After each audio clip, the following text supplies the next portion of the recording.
The gaslights of Whitechapel flickered, casting elongated shadows that danced and writhed like restless spirits on the damp cobblestones.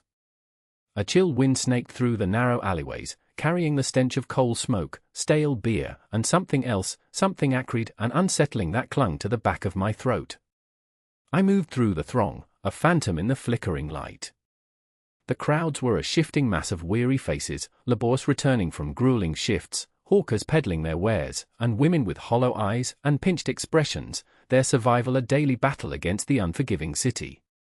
They brushed past me, oblivious, their thoughts consumed by the gnawing realities of poverty and desperation. They did not see me. They would never see me, not truly. A grim satisfaction settled in my chest. To be unseen, yet to wield such power, it was a heady sensation. Whitechapel, this labyrinth of squalor and secrets, was my domain. Each darkened doorway, each overflowing gutter, each whispered conversation held a piece of my stage. And I, the unseen director, was about to orchestrate a drama that would etch itself into the very fabric of this place. I observed them, these forgotten souls. The women, in particular, drew my attention. Cast aside by society, deemed worthless, they eked out a precarious existence in the shadows. I saw the way men looked through them, as if they were part of the filth underfoot. But I saw them. I saw their potential, their final, terrible purpose. Soon, they would transcend their miserable lives. They would become more than just names in a police ledger.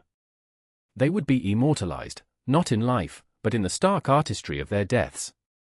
The city would know my name. The darkness would be my legacy, a chilling testament to my presence. Hours bled into each other as I followed the familiar routes of those who walked alone after the public houses closed.